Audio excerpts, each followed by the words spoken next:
بسم الله الرحمن الرحيم. لا أقسم بيوم القيامة ولا أقسم بالنفس اللوامة أيحسب الإنسان أن لن نجمع عظامه بلى قادرين على أن نسوي بنانه.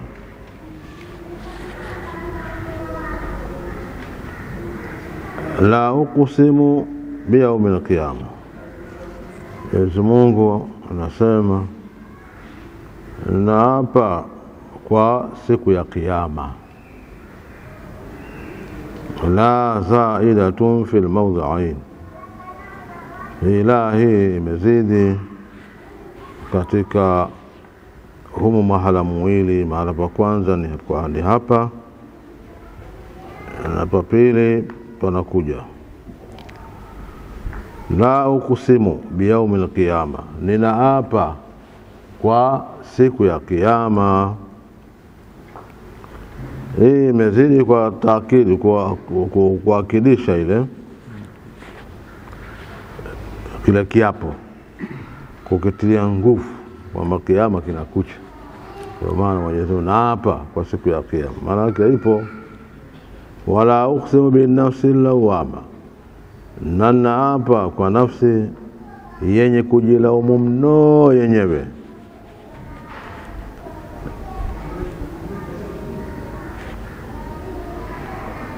Wala uqsimu bin nafsi lawama, na naapa kwa nafsi yenye kujilaumu mno yenyewe. An-nafsu lawama ni ile inayojilaumu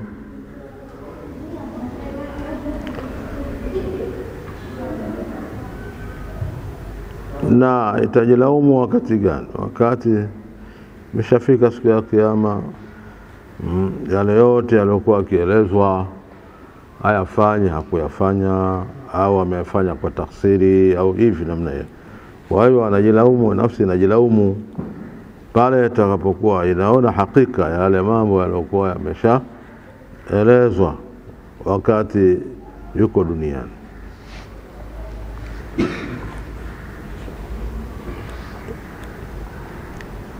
Kwa hiyo allati talumu nafsaha, nafsi ambayo inajilaumu wenyewe. Maana yake kujilaumu kwa nafsi itatokea tu hata kama umefanya amali chungu mzima. Itafika lazima utajilaumu kwa sababu hukuzifanya kwa bidii zote na kwa nyakati zote zinazohitajika. Kwa hiyo ulifanya mara umefanya, mara umeacha. Sasa siku hiyo sasa ndio naona hakika yale mambo. Lazima utajilaumu hata kama umefanya ihsani za aina gani, hata kama ulifanya mema, kwa sababu utayaona bado hujafanya hayo mema uliyofanya, hujafanya.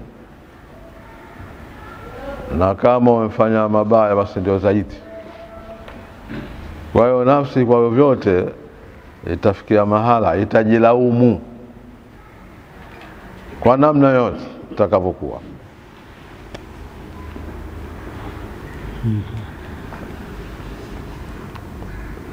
Ndio wala uqsimu bin nafsi lawama, ninaapa kwa nafsi yenye kujilaumu wenyewe, itajilaumu tu. Allati talumu nafsaha, ambayo itajilaumu wenyewe. Hina wa inijtahadat fil ihsan, ijapokuwa imejitahidi sana na kujipinda katika mema, lakini bado itajilaumu tu. Sababu kila tunapofanya twafanya tu, lakini kwa kujilazimisha, lakini hatufanyi hasa bihaqiqati. Tunafanya tu kujilazimisha, lakini ufanye hasa kwamba mimi haya alioelezwa ndio haya lazima nipambane. Hakuna leo umefanya kesho umeacha, leo umefanya kesho umeacha. Ukifanya unafanya kidogo, wala ufanye kwa bidii zote zinazotakiwa.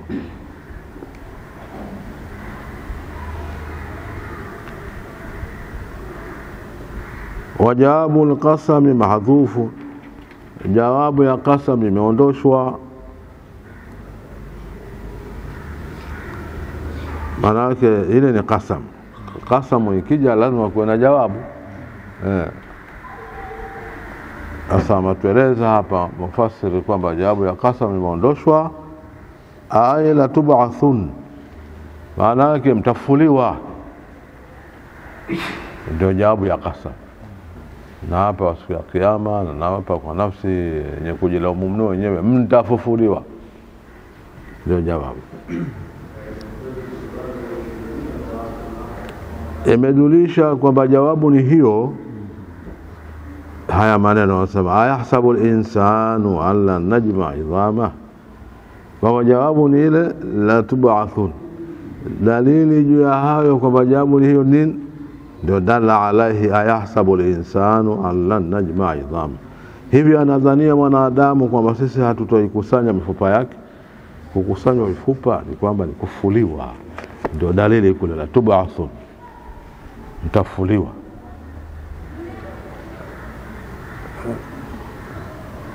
Kukusanywa mifupa ni baada ya kwamba mtu ameshakufa, mifupa imechakafuka, imeachiana, kila kitu hakuna. Ndio ayahsabu al-insan an lan najma idhama. Hivi anadhania mwanadamu hatutoikusanya mifupa yake?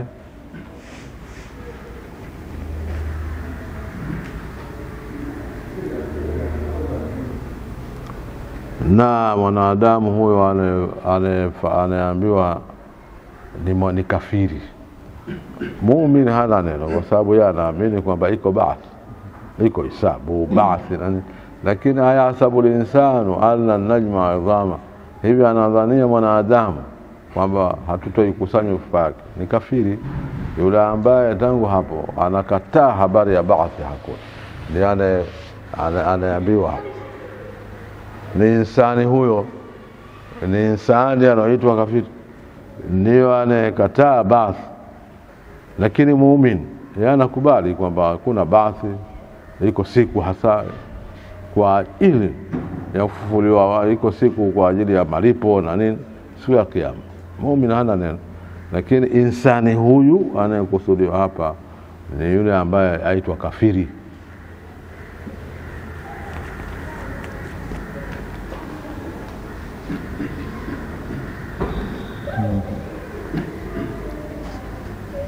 Ayahasabu al-insanu an lan najma idhama. Hivi anadhania huyo mwanadamu kwamba hatutoikusanya mifupa yake, lilba'th wal jazaa, kwa ajili ya kufufuliwa na malipo, wal ihya, na kuhuishwa. Lilba'th wal ihya, kwa ajili ya kufufuliwa na kuhuishwa. Hapa ametumia neno ihya, huko imekuja hivyo hivyo. Bala qadirina ala an nusawiya banana. Kwa nini? Bala, kwa nini? Tutaikusanya tu, hali ya kuwa ni wenye kuweza juu ya kuvilinganisha sawa vidole vyake. Vile vidole vile vitalinganisha sawa. Banana ni hivi tindi hizi za vidole, lakini hapa anakusudia vidole vitalinganishwa sawa vile vile, hakutapotezwa hata penti moja vile alivyokuwa.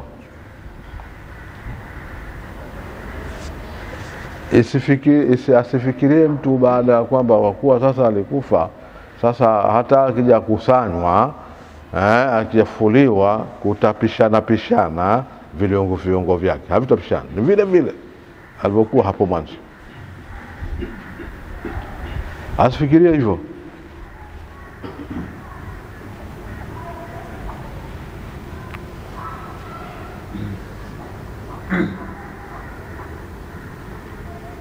Bala qadirina ala an nusawiya banana.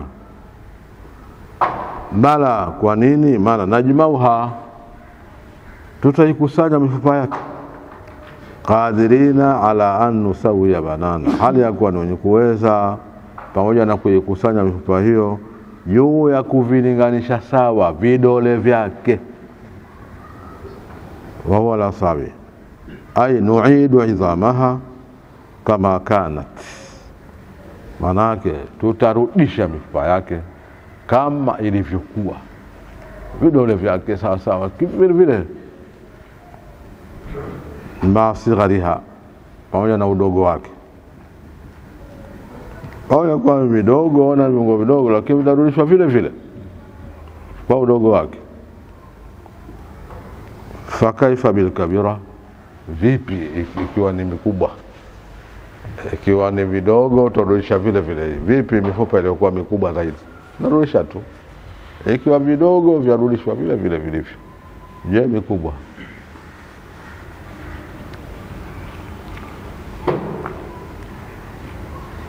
Bali yuridu linsanu liyafjura amama, bali anataka huyo insani kukanusha mbele yake. Hii kusema hakuna nini, hii malengo yake ni kutaka kukanusha baathi, kwamba hakuna, ndio kukanusha mbele yake.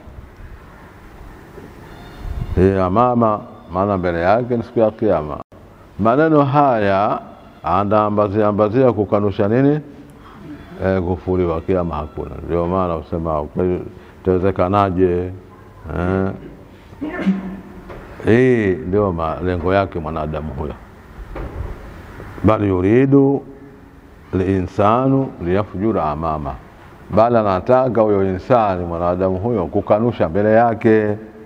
Alamu zaida ila liyafjura wa nasbuhu bi an muqaddara ay an yukathiba amama, yani kwamba yeye anataka anaambazia kukadhibisha siku ya kiyama mbele yake, ambao yaumul qiyama. Dalla alaihi, imedulisha juu ya hilo kwamba yeye anaambazia huko kwa kusemaje? Yasalu ayana yaumul qiyama, eti anauliza lini siku ya kiyama.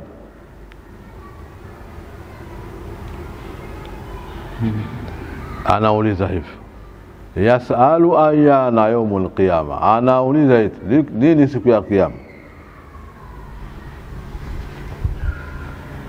Suala siza, hii ni swali la kucheza shere, si zaitu kwamba hakuna nini kiyama bwana. Nasema kiyama nini? Hamna kiyama, hamna nini. Ndio swala lisizai. Watakidhib, swala ukadhibisha kwamba hakuna. Sio kwamba anauliza ili apate kujua lini kiyama aambiwe. Yeye anauliza kwa isizai.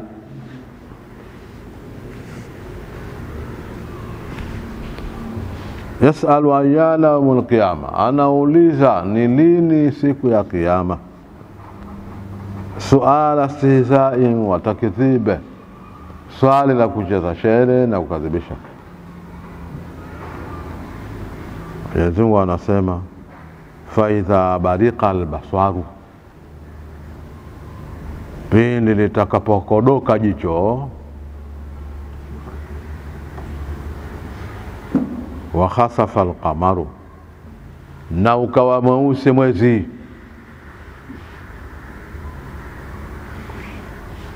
wa jumia ash-shamsu wal qamaru, na likakusanywa jua na mwezi.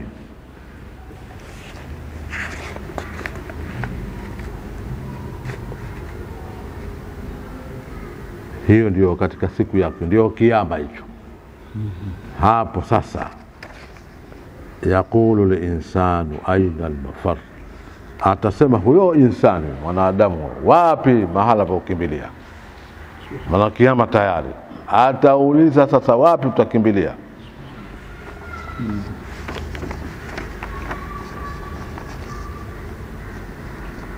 Fa idha bariqa al-basar, pindi litakapokodoka jicho. Kukodoka jicho ni kule kutizama moja kwa moja, halifanyi hivyo, alibwinyibwinyi hivyo, kupesa hakuna kupesa, ni moja kwa moja. Hapo wakati huo bikasri rai wa fathiha, baraka na barika inakuja dahisha, ni kule kudangana. Watahayara, likatoshewa. Lima raa, kwa yale ambayo jicho linaona sasa, linayaona. Naoni yapi? Mimma kana yukadhibu be, yale aliyokuwa anafanya nini? Anayakadhibisha.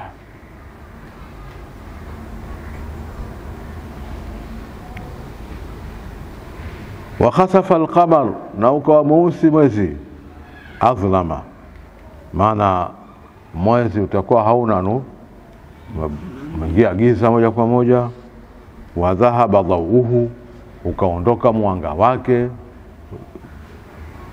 Wa jumia ash-shamsu wal qamar, na likakusanywa jua na mwezi. Havikusanywi pamoja hivi, isipokuwa vinakusanywa katika kutokea upande mmoja. Sasa hivi mwezi utoka hivi ingia hivi na jua vinapishana. Siku hiyo vitatokea njia hii magharibi tu huko. Ndio jumia ash-shamsu wal qamar. Sasa hivi kuna kupishana huku.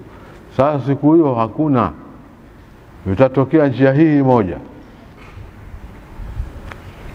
Ndio jumia ash-shamsu wal qamar, nikakusanywa jua na mwezi.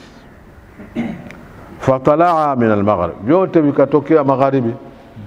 Mwezi magharibi, jua magharibi, hakuna ule mpishano.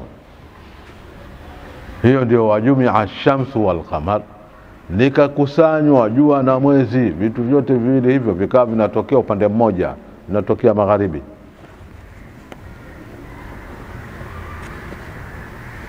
Au dhahaba dhauhuma, au maana yake ni kuondoka mwanga wao, wakawa havina mwanga. Ndio kukusanywa kwake katika hali moja. Hiki hakina mwanga na hiki hakina mwanga, giza tupu.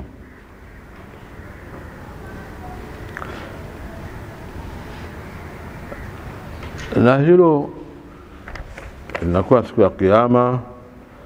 Nasema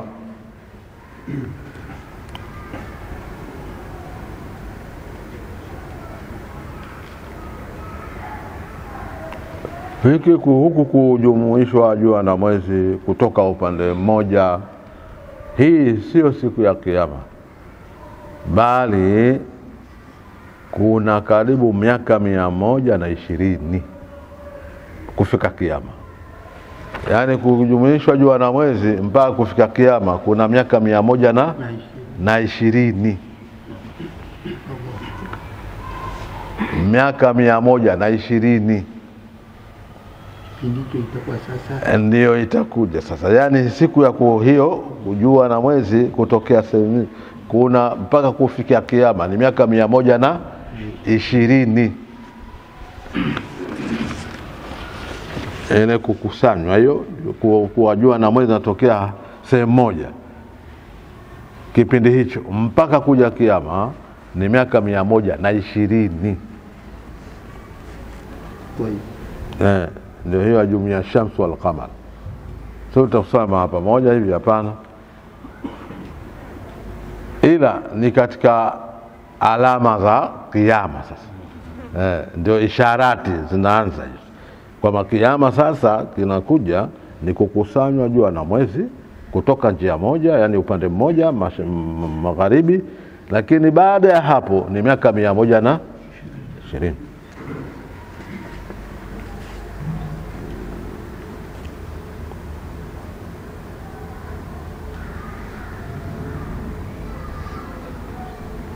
Kwa hiyo zinaitwa mukaddimat za kiyama. Hizi zinaitwa mukaddimati.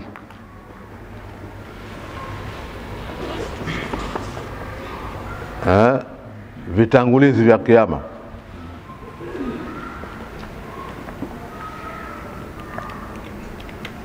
Malaika uzuri Sasa yakulu linsanu yawmaidhin aina almafar, atasema mwanadamu siku hiyo, wapi mahala pa kukimbilia, wapi tutakimbilia wapi? Kala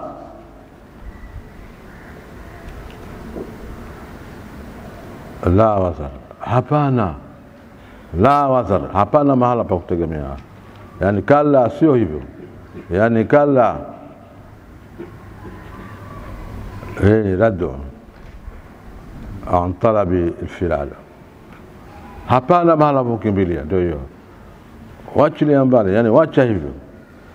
Kala hapana, manake hapana mahala pa kukimbilia. La wazar, hapana mahala pa kutegemea.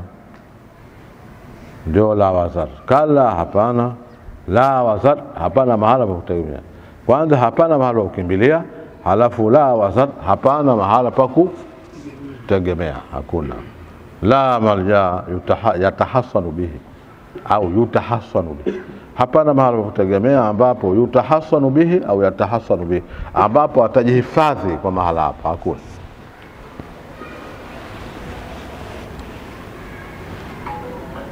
Ila rabbika yawma idhin mustaqar, ni kwa Bwana wako siku hiyo mahala pa kustakiri viumbe. Viumbe wote watarudi kwa Mola wako siku hiyo.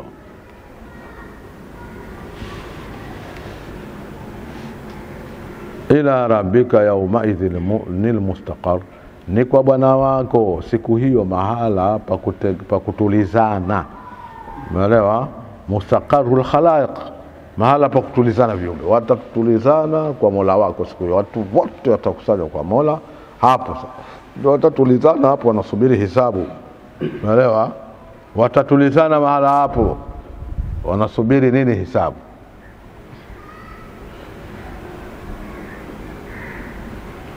Fayuhasabun wa ujazawna, hapo sasa mahala hapo watahesabiwa na watalipwa.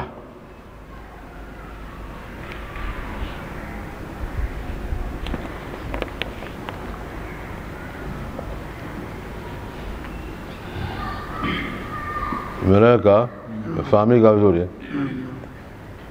Wakishatulizana hapo walipoambiwa ila rabbika yawma idhinil mustaqar, hapo shatulizana hapo sasa ndio sasa itakuja mambo ya nini, ya hisabu na nini. Washatulizana kwa Mola wao.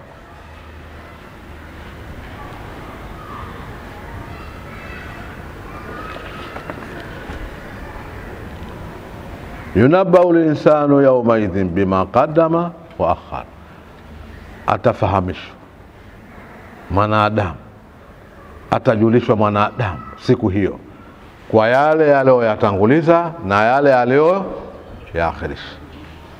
Maana amali zake zote atafahamishwa, hizi ndio amali zao siku hiyo. Yunabbau linsanu bima qaddama wa akhar,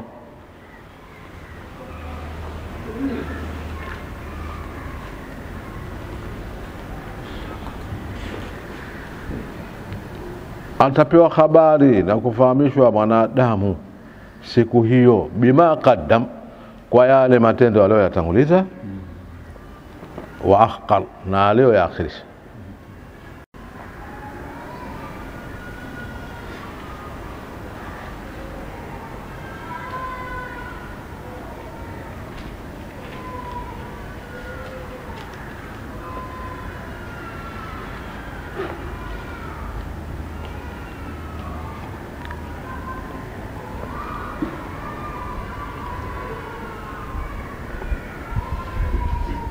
Maana aliyoyatanguliza yale mwanzo wa matendo yake aliyoyafanya mwanzo huko, wa akhara aliyoakhirisha aliyoyafanya mwisho. Kuna yale ya mwanzo na yale ya mwisho umri wake. Sasa kuna ya mwanzo huku anaanza ona bwana, taklifi zinaanza huko, halafu na akhiri yake ni pale sasa anakwendea kwenye mauti tena. Yote haya atafahamishwa. Ndio bima qaddama wa akhar, aliyoyatanguliza wakati wa mwanzo wa taklifu zake. Maana mtu anakuwa ni mukallaf, tayari anakalifishwa kufanya mambo anayotakiwa na Mola. Hayo ya mwanzo ndio awali amali. Akhir ni yale ambao huko mwisho tena mpaka kufariki tena, kufikia wakati wa kufa. Yani tangu mwanzo mpaka kufika mwisho.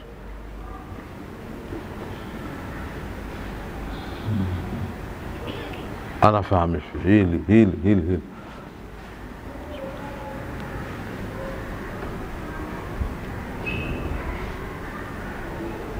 Bali linsanu ala nafsihi basira, bali mtu juu ya nafsi yake ni mwenye kujua mno. Maana anajua nafsi yake mno, aloyafanya mtu anajua umefanya nini.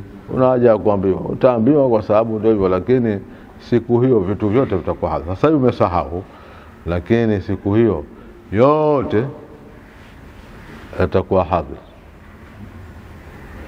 Sasa hivi ukiulizwa ulifanya nini katika miaka iliyopita, wajana tu unaweza kusema mimi sijui, sifa sawa, lakini siku ile anakuwa hadhiri yote.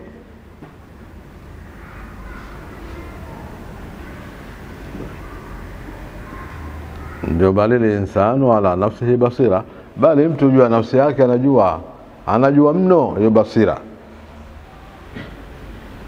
Shahida ni shahidi mno, tantiqu jawarihuhu bi'amali, viungo vyake vitatamka yale matendo yake aliyofanya yeye, akiwa kama ilivyo sema katika surati Yasin, al-yawma nakhtim ala afwahihim wa tukallimuna aydihim wa tashhadu arjuluhum bima kanu yaksibun.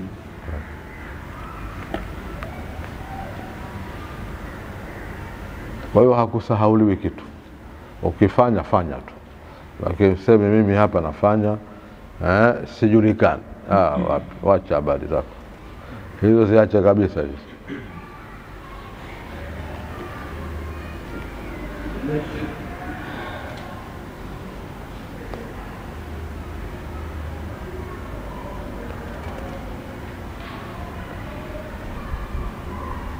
Bali insanu ala nafsihi basira shahida, maana nashuhudia ni shahidi, tantiqu jawarihuhu bi'amali, wal ha'u lil mubalagha, ni mubalagha ile basira ile ndio ile inaitwa wakati mwingine inaitwa ta marbutwa, lakini mara nyingi wanaita ha ile ile ni mubalagha.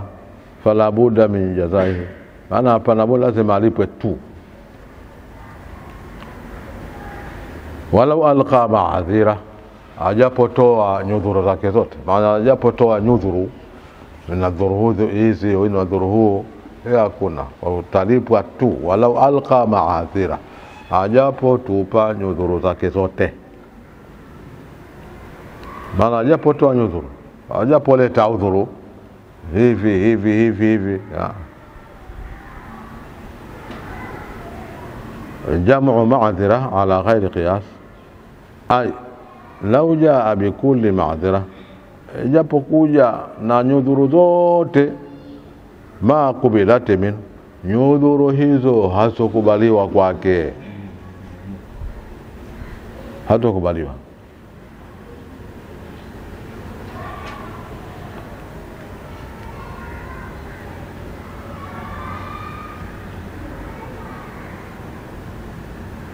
Hizo ndio habari za kiyama. Pa kufikia hapo, kwa huyo anayekanusha au anaona kwamba hakuna kufuliwa au hakuna nini hisabu, unajua mambo haya yapo.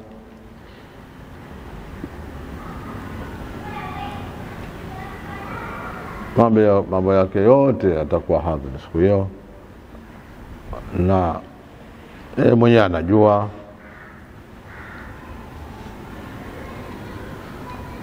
Tunaendelea katika kifungo kingine cha mtume sasa, kinachomhusu yeye. Anasema Mwenyezi Mungu Subhanahu wa Ta'ala kumwambia mtume wake, anamwambiaje?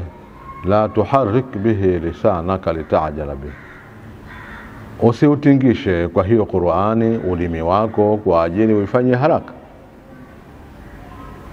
Maana kama vile si unasomeshwa, asema bismillahirrahmanirrahim, alhamdulillahi rabbil alamin, ile kidogo kitoko, huku wafuatishia mwalimu anaosoma mpaka unaweza. Sasa kwa mtume alikuwa ni kama hivyo, akisema Jibril na yeye atakasema saa ile, aambie hapana, wacha tatuhu.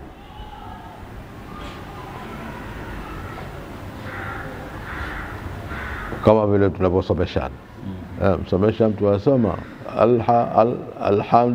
alhamdulillah, maana ndio anza sasa, alhamdu haikai sasa. Ilikuwa hivyo. Sasa ambia usifanye hivyo, acha. La tuharrik bihi lisanaka litajala bihi, usiutingishe kwa hiyo Qur'ani ulimi wako kwa ajili ya kuifanyia haraka. Usifanye haraka, sio haraka kisanya yule naye pale.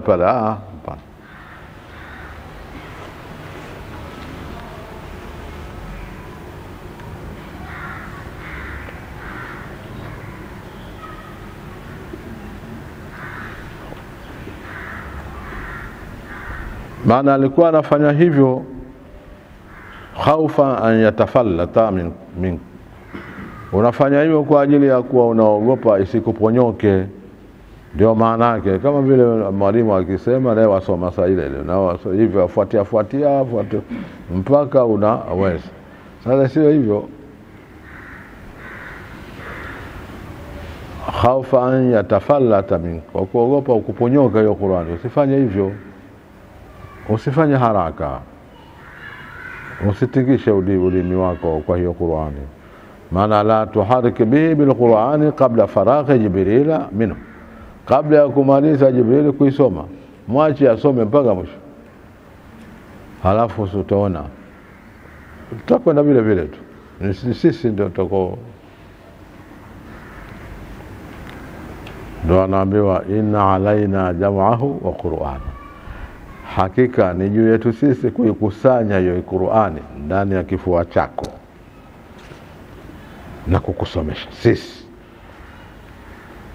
Sisi ndio tunaikusanya Qur'ani ndani ya kifua chako na kukusomesha.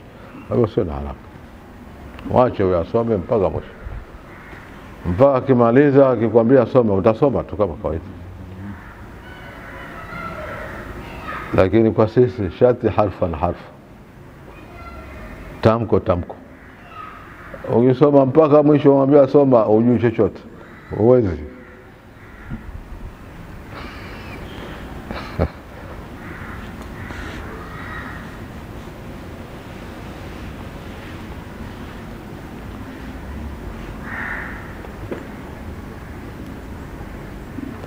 La tuharik bihi lisanaka litajala bihi, usiutingishe kwa hiyo Qur'an ulimi wako kwa ajili kwa kuifanyia haraka.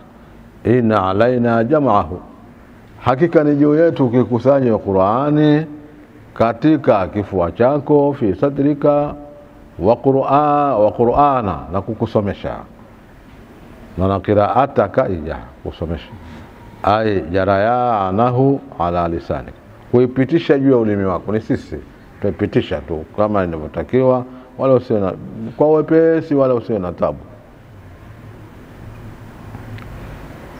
Kwa hivyo fa idha qara'nahu, anapewa taratibu tutakapoisoma Qur'an. Maana akisoma Jibril Qur'ani alaika juu yako, fatabi Qur'ana, fuatisha kusoma kwake, yani waacha mpaka afike mwisho, halafu ndio kufuatisha. Maana mpaka afike mwisho halafu na wewe soma. Fa idha qara'nahu, tutakapoisoma hiyo Qur'ani alaika juu yako, biqira'ati Jibril, kwa kisomo cha Jibril. Maana akisoma Jibril ndio tumesoma sisi, tumwambia asome, ndio fa idha qara'nahu fattabi Qur'ana, fuatisha kisomo chake. Istami qira'atahu, kwa usikiliza, maana kisomo chake ndio maana yake, kisifuatishie kwa maana ya kusikiliza. Kwa hiyo fakana sallallahu alaihi wasallam yastami'u, kwa hiyo sasa akawa mtume sasa sallallahu alaihi wasallam anasikiliza kwanza mpaka afike mwisho, thumma yaqra'uhu, kisha sasa baada afika mwisho anaisoma Qur'an kwa wepesi bila matatizo aina yote. Lakini alikuwa ni mtu haraka akisoma, na hata kusoma saa ile hapana. Thumma inna alaina bayana, kisha hakika ni juu yetu kuibainisha, kuiweka wazi, bitafhimila, kwa kukufahamisha wewe kwamba nini maana hapa, nini hapa tunakusudia, ni juu yetu sisi. Wewe katika kusoma fuatisha, ukishapata hapo basi sisi ndio tufahamisha, hapa tutaka hivi, hapa ni hivi, hapa maana yake ni hivi. Thumma inna alaina bayana, kisha hakika ni juu yetu kuiweka wazi, bitafhimila,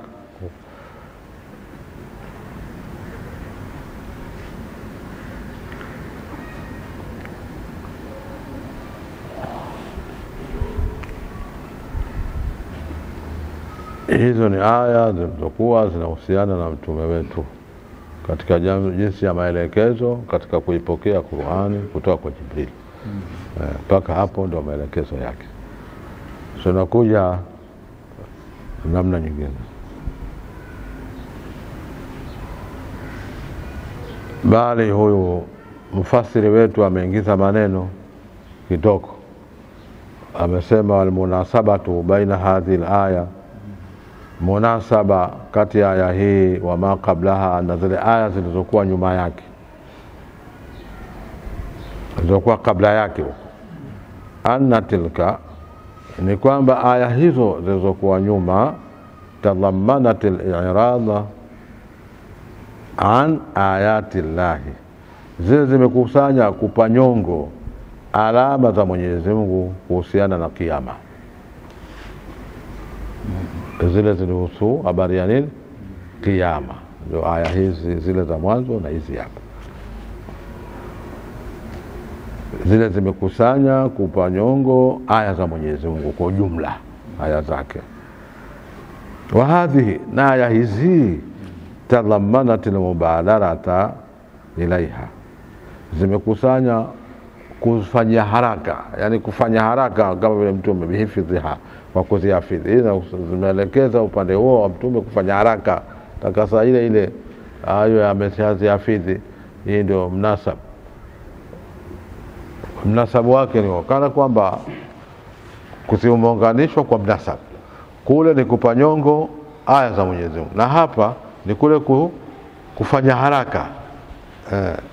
Ndio mnasabu wa huku aya zile na hizi, na mnasabu fulani mpaka zikawa zimekusanya. Za kusanyaje hizi wakati kana kwamba zina tofauti hapa huku ni kuafidhi kwamba anatakiwa afidhi, asifanye haraka kuafidhi. Huku ni mambo ya kiyama, na mnasabu wake ni mmoja, kana kwamba ni mmoja. Sasa kwa ni kupanyongo haya, na hapa nako ni kule kufanya haraka kuafidhi. Ndio mnasabu haya hizi. Meleka hii ndio alichokusudia mufasiri wetu. Tukiachana na hayo, tunaendelea mbele. Mwenyezi Mungu Subhanahu wa Ta'ala anasema kalla, bal yuhibbuna al-ajila, na iko bal tuhibbuna al-ajila. Kuna bal yuhibbuna al-ajila na kuna bal tuhibbuna al-ajila. Kuna kwa khitab na kuna kwa ghaib. Kala maana zinduka, maana hii ni adatu istiftahi bimaana ala. Bal yuhibbuna al-ajila, bali hawa wanapenda ulimwengu. Na ikisema na ukisoma bal tuhibuna al-ajila, bali nyinyi mnapenda ulimwengu. Nyinyi wanadamu mnapenda sana ulimwengu. Ndio ajila. Ajila ni kile kitu cha haraka. Akhira na dunia ya ambacho ni ajila ni kipi? Ndio hii. Watu wengi wanapenda hii ajila, wanapenda huu ulimwengu. Ndio ilivyo, wanapenda dunia sana. Ukiambia habari ya akhera hata hawana habari nayo. Bal tuhibuna al-ajila, bali nyinyi mnapenda dunia ya sasa hivi. Dunia, unaelewa? Ndio ajila. Na hii ndio ilivyo hasa kwa mwanadamu yote. Mtu anayependa akhera ni wachache kwa kuifanyia amal.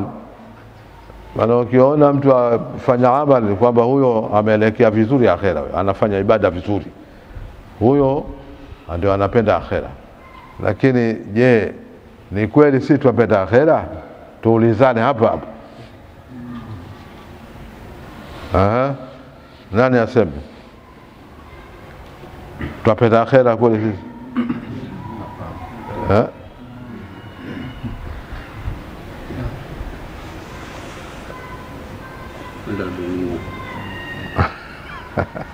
Sasa tutaki akhera, tunapenda dunia tu hapa. Swali hilo likielekezwa kwetu ni sawa sawa kwamba sisi tunapenda dunia kweli. tukiambia bal tuhibuna al-ajila sawa sawa, sisi tunapenda dunia kweli. Ndio hivyo, bal tuhibuna al-ajila.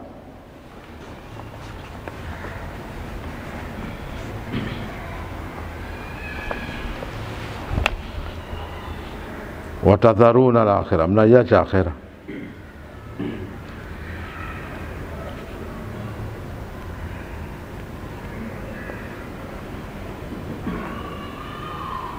Na ukisema bali yuhibuna al-ajila, ni hiyo hiyo, bali watu wako hawa, maana ambiwa mtume, hawa watu wako wanapenda dunia tu. Wayadharuna al-akhirah, wanaiacha akhirah.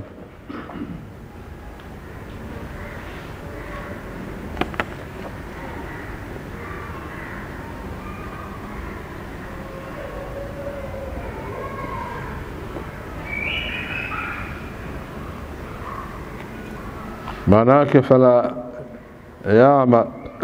ya'maluna laha, hawafanya amali kwa ajili ya akhirah. Hawafanyi ibada yote kwa ajili ya akhirah. Ndio wayadharuna al-akhirah, wanaiacha akhirah.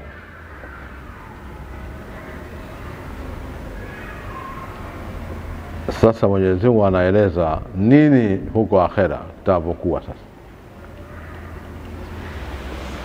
kama nyinyi hamshughuliki na akhera, wakati akhera ndio mnatakiwa muishughulikie zaidi kuliko hii dunia, lakini hamuelewi. Lakini tuwaeleze kidogo. Mwenyezi Mungu anasema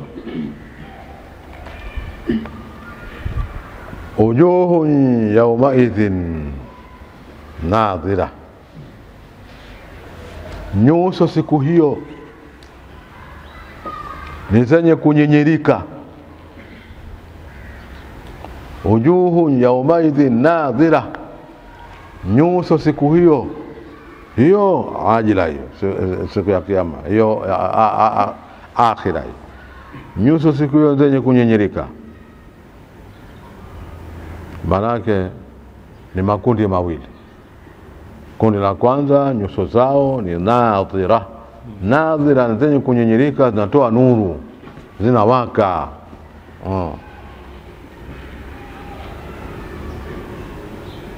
Fil qiyama nadhiratun hasanatun mudhi'a, ni nzuri, zinapendeza, zinatoa nuru. Wujuhu yawmaidhin nadhira ila rabbiha nadhira, kwa bwana wake ni zenye kutizama, maana zitamuona bwana wao subhanahu wa ta'ala. Nyuso zitamuona bwana wao, kama ilivyo katika hadithi mbalimbali kwamba waumini watamuona Mola wao bila kaifin wala hiswal. Tunasoma katika vitabu vya tauhidi.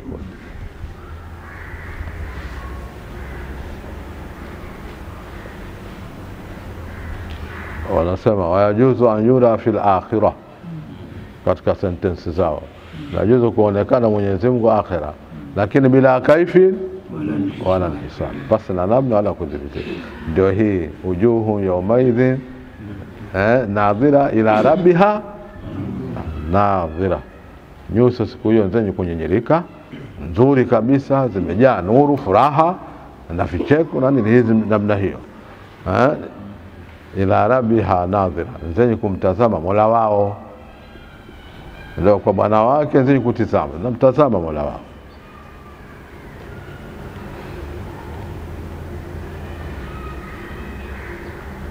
Hilo ni kundi hilo.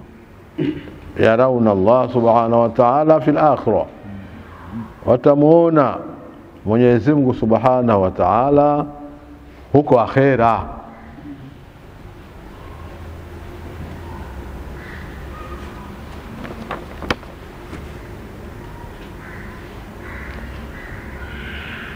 Wa wujuhun yawmaidhin basira, na nyuso nyingine siku hiyo zenye kukunjana, zimejikunja kunja, ngozi hizi zimekaa ovyo ovyo namna hii, hazina nuru, hazina ibisat, hakuna, zimekunjana kunjana tu.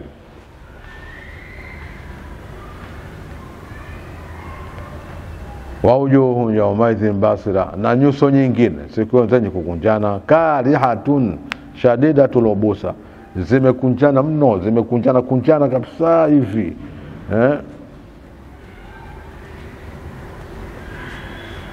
ile ngozi haikukunjuka, imekunjana mna hiyo.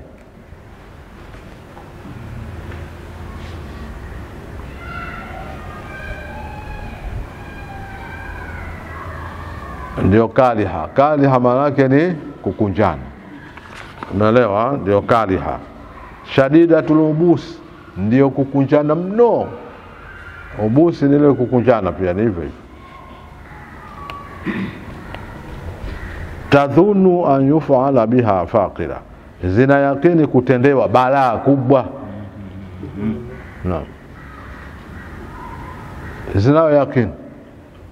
Zina yakini hivyo. Tadhunu an yuf'ala biha faqira, zina yakini kutendewa balaa kubwa, yani zitafanywa balaa kubwa. Zina yakini kwamba leo sisi tena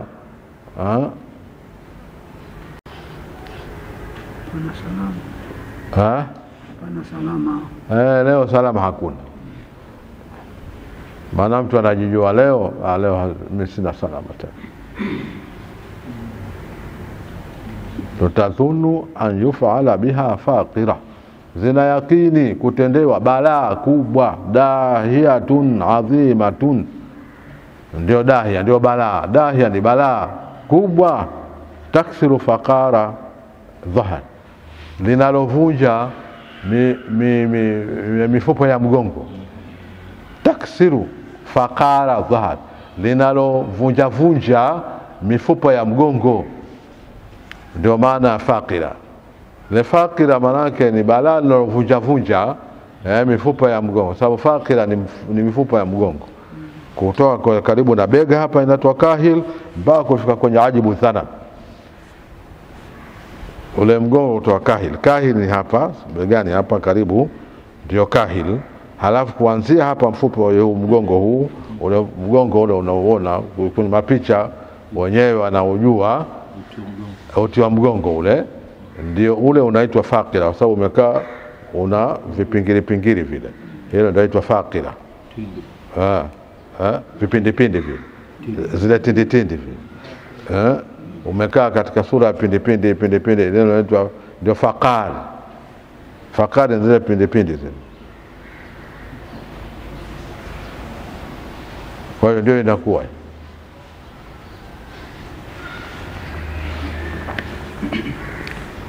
Kwa hiyo zina yakini kutendewa balaa kubwa. Kalla idha balagati taraqi, pindi itakapofika roho kwenye mitulinga. Kalla idha balagati taraqi, pindi itakapofika roho kwenye mitulinga.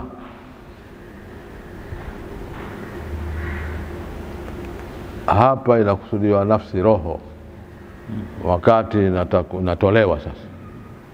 Maana sasa hapo ni wakati wa kutolewa roho, na ikafikia kwenye mitulinga. Mitulinga ni mifupa iliyo hapa, hii ndio taraqi.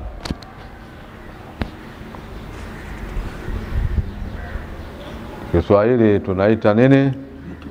Mitulinga. Mifupa ya kifua hii hapa inaitwa mitulinga. Hii ndio inaandamana na shingo hapa. Toka hapa inapandishwa kwenye shingo kwa heri.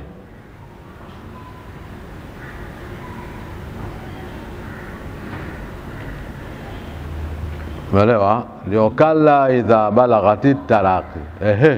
Zinduka pindi itapofika roho kwenye mitulinga.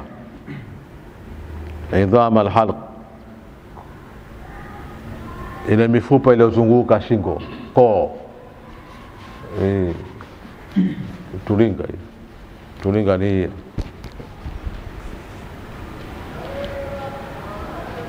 Waqila marraq, na pakaulizwa ni nani daktari hodari leo takimtibia huyu mgonjwa.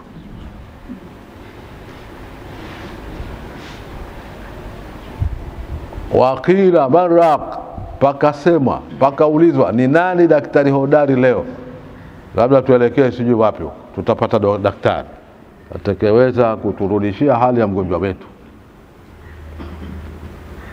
Wataulizana hapo.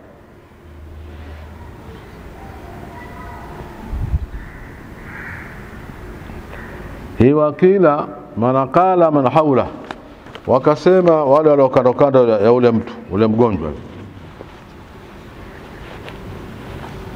Watafutwa na daktari sasa hapo.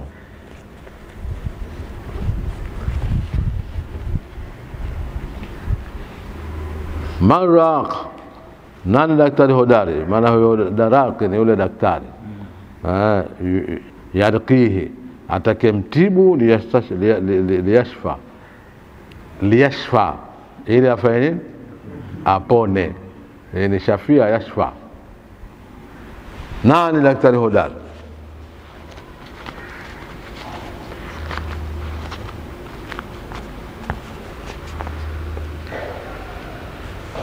Wadhanna annahu alfiraq, mwenyewe mgonjwa akayakini kwamba sasa mimi nilikuwa heri, sasa hapa tena ndio safari huku, ndio kufarikiana na jamaa. Sasa nafarikiana na jamaa zangu, watoto nini, jamaa ndio safari tena. Yeye mwenyewe anayakini sasa hapa tena safari. Hawa wanahangaika tu, lakini safari tayari. Hawa wanahangaika, yeye mwenyewe anajua. Wa dhanna annahu alfiraq, na akayakini kwamba huko sasa ndio kufarikiana na dunia au na jamaa zake, ndio hivyo. Wa dhanna ayqana mimman balaghat nafsuhu dhalika, akayakini yule ambaye imefikia roho yake kwenye hiyo mitulinga, annahu alfiraq, kwamba huku sasa ndio kufarikiana na dunia. Sasa naachana na dunia, firaku dunia. Waltafati saqu bisaq, na ukapachana mundi kwa mundi, ukapachana mundi kwa mundi, na kubebana, huenda huku huenda huku. Kupachana ni kule kubebana, huaja huku huaja huku.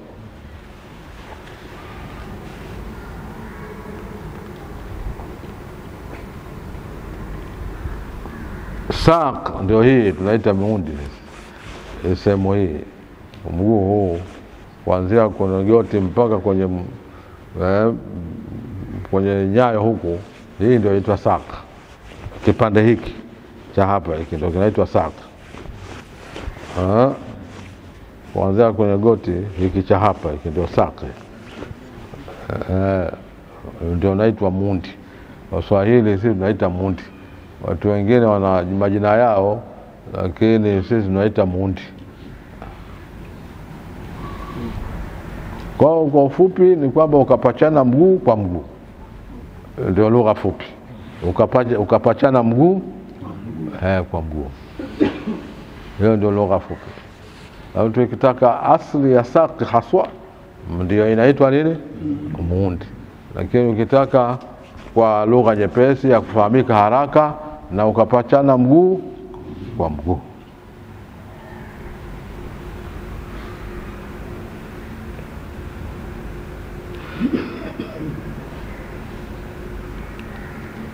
Ay ihda saqaihi bil ukhra, ukapachana mmoja, ule mmoja muundi yake miwili ukapachana na ule mwingine, inda al-maut, wakati wa mauti. Sasa au iltafat shiddatu firaqi al-dunya, au maana yake ni kule kuzidi shida ya kule kufarikiana na dunia, ndio kupachana. Kupachana ile shida ya kufarikiana na dunia. Maana huku anaona tabu, hataki, anataka lazima baki duniani na huku anatakiwa lazima ende wapi, vinakutana sasa, ndio kupachana sasa. Huku ataka asitoke na huku anaambia lazima utoke, ndio kupachana shida ya dunia, kwa sababu anaipenda dunia. Na shida bishiddati iqbali al-akhirah, na shida ya kukabiliana na wapi, akhira, kuelekea akhira, za minyana sasa. Huku hataki, maana nimeshazoea duniani, lakini anaambiwa hapana, lazima uondoke. Kwa hiyo sasa pale pana kiminyana, ndio altafati saqu bisaq. Mwenyezi Mungu anasema ila rabbika yawma idhinil masaq, ni kwa Bwana wako siku hiyo kuchungwa. Yani siku hiyo wewe unachungwa kupeleka kwa Mola wako.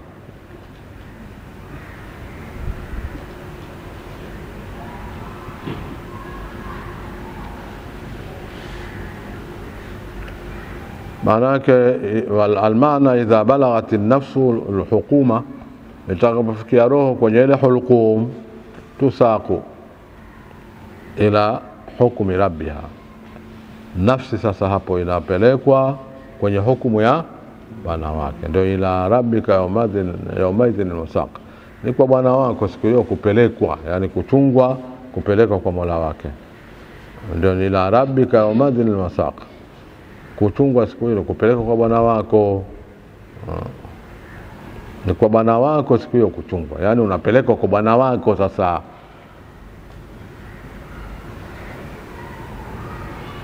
Unakwenda kwa Mola.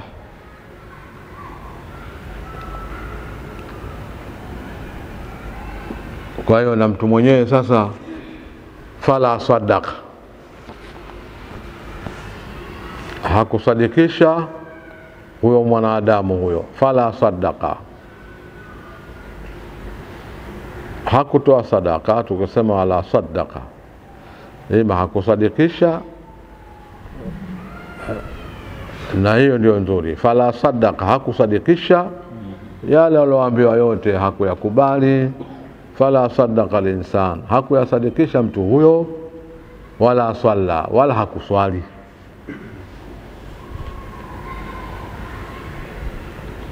Hakusadikisha yale walioambiwa kupitia kwa Mtume Muhammad sallallahu alaihi wasallam, wala hakuswali vile alivyoambiwa aswali. Waqimu salawatu zaka, aya zasema hivyo, swalini tuenzaka. Yeye fala sadaka, hakusadikisha mtu huyo, wala swala wala hakuswali. Lam yusaddiq wa lam yusalli, bali hakusadikisha chochote katika yale aliyokuja nayo mtume wetu Muhammad. Leo hakuna ni yale ambayo yanaelezwa kutoka kwenye ndimi za ulama ambao ni warathatul anbiya, wala hakuswali. Au ndani ya Qur'ani imeshaeleza, hakusadikisha yaliyoelezwa ndani ya Qur'an, wala hakuswali. Walakin kadhaba wa tawalla, lakini yeye alikadhibisha Qur'ani na akapanyongo imani. Qur'ani asema ni uongo, umeelewa bwana? Alikadhibisha Qur'ani watawala na akapanyongo imani asifuate. Maana akiambiwa mimi wewe sema la ilaha illallah, anaona ni upuzi tu. Thumma dhahaba ila ahlihi yatamatta, kisha baada ya hapo anakwenda kwa hali zake kwa majivuno. Huko anajivuna, maana yeye ndiye bwana, yeye ndio yeye sasa, ndio atamata, hali ya kuwa anajivuna. Thumma dhahaba ila ahlihi, kisha akaenda kwa hali zake, watoto wake, wakeze, huko anajivuna, mimi ndio bwana mkubwa kabisa.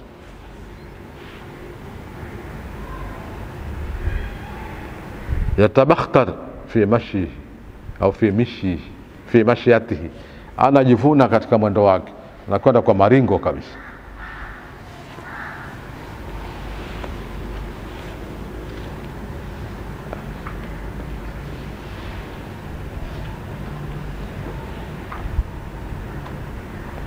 anakwenda hivyo ijaban, kwa kufurahishwa na nafsi yake, kupendezewa namna alivyokuwa ametimia, kila kitu anacho, siha anayo, mali kila kitu anacho, utamdanganya nini wewe?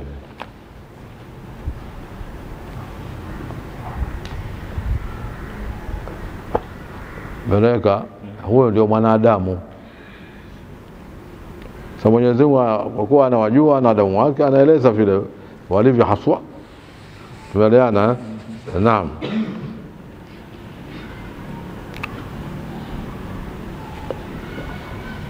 Walakin kadhaba wa tawalla, lakini amekadhibisha Qur'ani na akapanyongo imani. Thumma dhahaba ila ahlihi yatamata, kisha akaenda kwa hali zake hali ya kuwa anajivuna.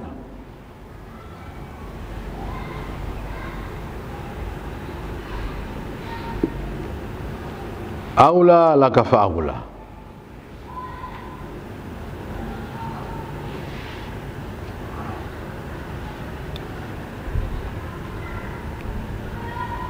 limekurubia wewe kwako wewe lile unalolichukia, ndio aula laka. Limekurubia wewe kwako lile unalokuwa unalichukia, sasa ndio aula laka. Limekurubia kwako lile unalokuwa unafanya nini, unalichukia.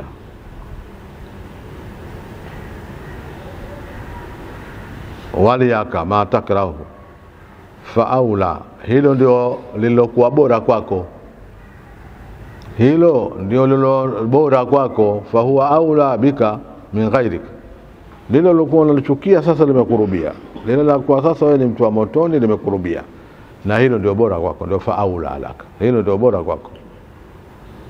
Thumma aula laka faula, kisha limekurubia kwako lile uliokuwa unalichukia, faula, hilo ndio lilokuwa na ndio lilokuwa bora kwako, ndio faula, hilo ndio lilokuwa bora kwako.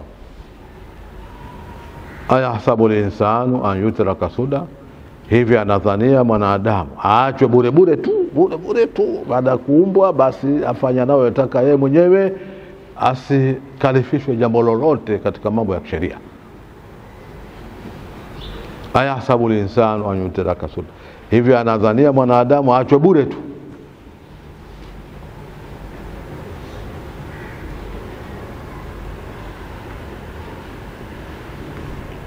Anadhania hivyo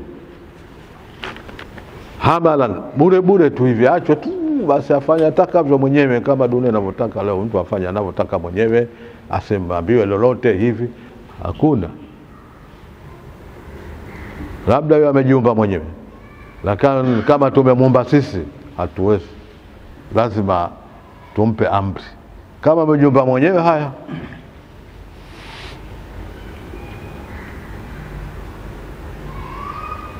maana la yukallafu bisharai, asikalifishwe sharia zozote. Aila yahsabu dhalik, maana yake asidhanie hilo, asidhanie kwamba yeye ataachwa bure tu, aachwe tu, asikalifishwe sheria kwamba swali, funga, wacha hili, fanya hili, fuata amri, wacha makatazo, wakati yeye hakujiumba mwenyewe.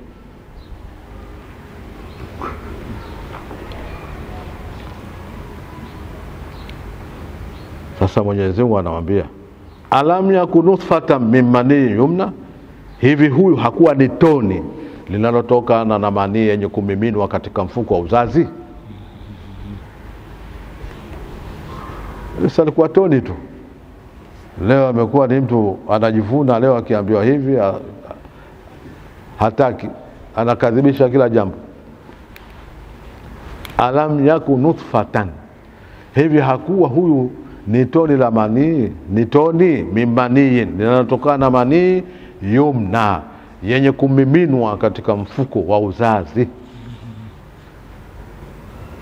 Hivi hakuwa hivyo, au anasahau mwanzo wake? Si ametoka katika mfuko wa uzazi wa mwanamke, sikazaliwa huyu. Kama amezaliwa akiwa tumboni kwa mama, hivyo ndivyo alikuwa asili yake, ni toni tu la manii lililomiminwa katika mfuko wa uzazi wa kina mama, akakaa pale kwa masiku fulani, halafu kwa miezi fulani, halafu akazaliwa. ndio hali. Alam yakun nutfatan min mani yumna, hivi hakuwa yeye ni toni linalotokana na mani yenye kumiminwa katika mfuko wa uzazi. Bilia wata tusabbu fi rahim, ndio kumiminwa katika mfuko wa uzazi. Thumma kana alaqatan, kisha baada ya kuwa ni mani yale yakageuka yakawa ni pande la damu, kisha yatageuka tena yatakuwa ni pande la nyama. Yani kuna hali tatu kama tulivyoelezwa katika hadithi zinatueleza. Mwanadamu linakusanywa gumbele lake katika tumbo la mwanadamu kwa siku ngapi? 120. Kwa miezi mingapi? 4. 40 40 40, miezi mitatu. Halafu baada hapo ndio 40 mara 3 inakuwa ni siku ngapi? 120. Ndio mwanadamu alivyo. Kwanza mani siku 40. Baada hapo inageuka pande la damu siku ngapi? 40. Baada hapo inageuka pande la nyama siku ngapi? 40. Baada hapo sasa imekamilika, wanaitwa, kuna malaika maalum anatumwa, nenda akafanye kazi, akachongwe kwa namna inayotakiwa, awe mume awe mke. Yule anauliza huyu ni mke au mume? Akiwa ni mke anafanya utaratibu huo utakaofanana na mke. Akiwa ni mume maana lazima aulize. Akifika pale tumeshafika, anauliza ai rab dhakarun am untha, ni mwanamume au mwanamke? Anasubiri jawabu. Akiwaambia dhakar, basi anamchonga katika utaratibu wa kuwa ni mwanamume. Katibu kata atawekwa hapo, sije nani hivi.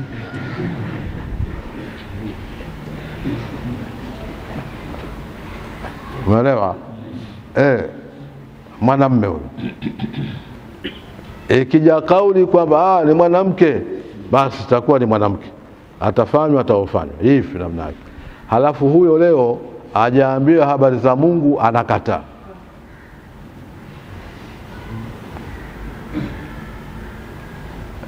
Umeelewa?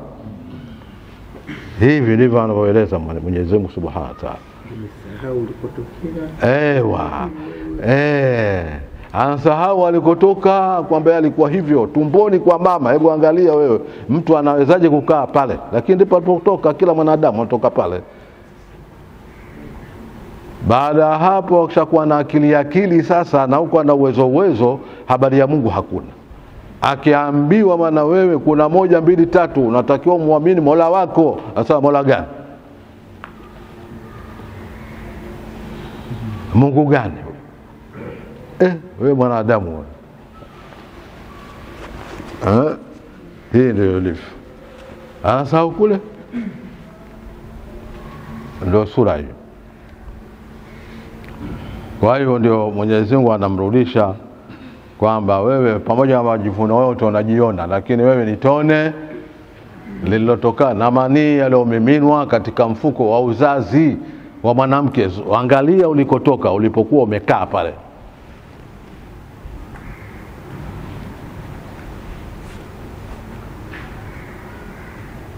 Na pale tumboni kwa mama, baada ya hapo ishakuwa tayari, imeshachongwa ile picha lile limeshakaa vizuri, ni miaka 9, miezi 9 tabaki pale.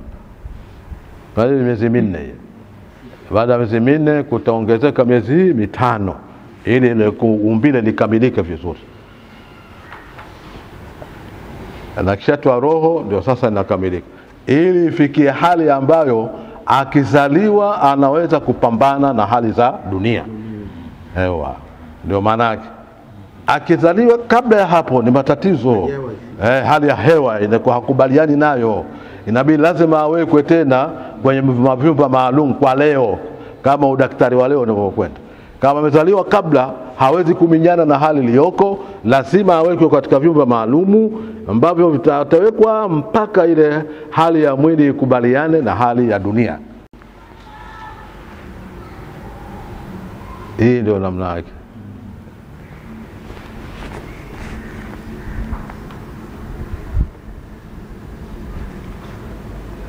Huo ndio mwanadamu.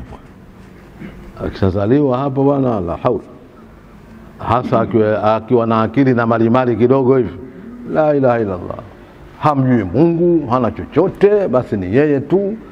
Lakini sasa Mungu anamrudisha, anamwambia wewe rudi, angalia kule nyuma, kule mwanzo ulikotokea, usiangalie huku, angalia kule ulikotoka, kwamba aliyekufanya hivi alikuwa nani? Ni wewe mwenyewe au umefanywa ni Mola?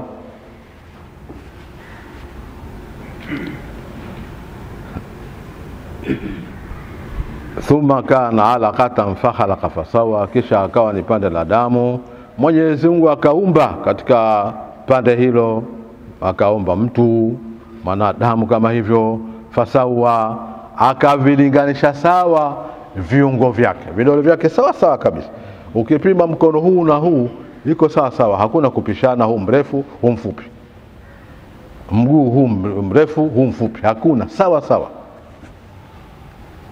Ndio fakhalaqa fasawa, akaumba akalinganisha sawa viungo vyake.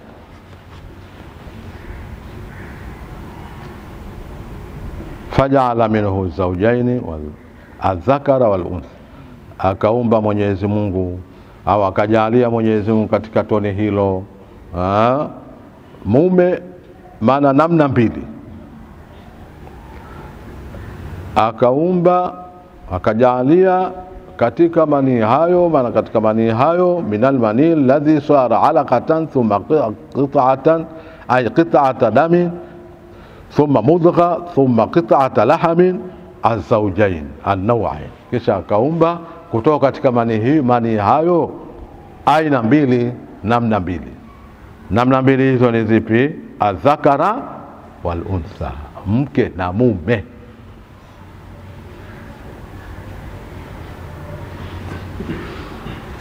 Ima watazaliwa pamoja mke na mume huyo katika tumbo hilo moja, au tofauti tofauti mke na mume wakazaliwa katika tumbo moja namna hiyo, au hata huu tofauti ulioko kwamba atazaliwa mume kwanza alafu baada ya miaka mingapi tena mke, hivyo hivyo.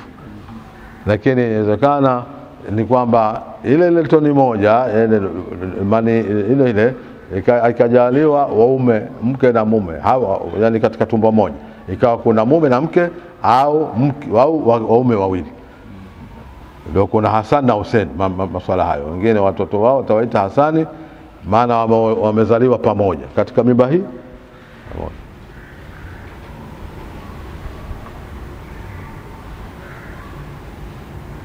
Ndio faja'ala minhu zawjayn, akajalia katika hayo mani mume na mke, yani namna mbili.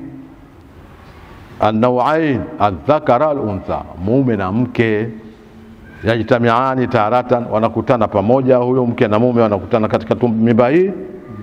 Wayamfaridu kullu minhuma, na wenda pia akajitenga, yani akajitenga kila mmoja katika wao, yani akawa amezaliwa mume tu alafu miaka mingine akazaliwa mke tu. Ndio wayamfaridu kullu minhuma anil akhari, kutokana mwingine, tarata maana nyingine. Alaysa dhalika, hivi hakuwa aliyefanya hayo yote, biqadirin ala an yuhyi almauta, ni mwenye kuweza juu ya kuwahuisha waliokufa. Maana tatizo kubwa kwa watu wengine wengi ni habari ya kufufuliwa, wanaona kana kwamba hakuna kufufuliwa. Kama ni jambo gumu sana, ni jambo ambalo haliwezekani. Wangesema ukizaliwa hapa utaenda sijui nini, utazaliwa sio, ukifa sio utazaliwa nchini. Hakuna masuala hayo hayapo. Hayo ni uongo, hayo ni uongo, ni mambo ya dunia tu. Lakini ukweli ni huu unaosemwa na Qur'an tukufu, kwamba Mwenyezi Mungu ndiye mwenye kuhuisha na atahuisha wote waliokufa kwa wakati mmoja ukifika, siyauma al-qiyama. Ndio hii alaysa dhalika biqadirin ala an yuhyiya al-mauta, je hakuwa huyo ni mwenye kuweza aliyofanya hayo, hakuwa ni mwenye kuweza kuwahuisha waliokufa? bala, natakiwa hapo unasema bala. Mtume alielekeza hiyo kwamba katika sura hii ukifikia hapo usemeje, qala Rasulullah sallallahu alaihi wasallam bala. Mtume mwenyewe alisema namna hiyo, bala. Maana kwa nini? Yeye ndiye mwenye kuhuisha tu waliokufa. Malaika ruya anna sallallahu alaihi wasallam kana idha qara'aha, alikuwa akisoma aya hii, qala subhanaka allahumma bala, subhanaka allahumma bala. Kwani wewe ndio mwenye kuweza kila jambo. وقال ابن عباس من قرأ سبح اسم ربك الأعلى إماما كان أو غيره فليقل سبحان ربي، سبحان ربي ربي الأعلى. فسبح اسم ربك، فسبح لا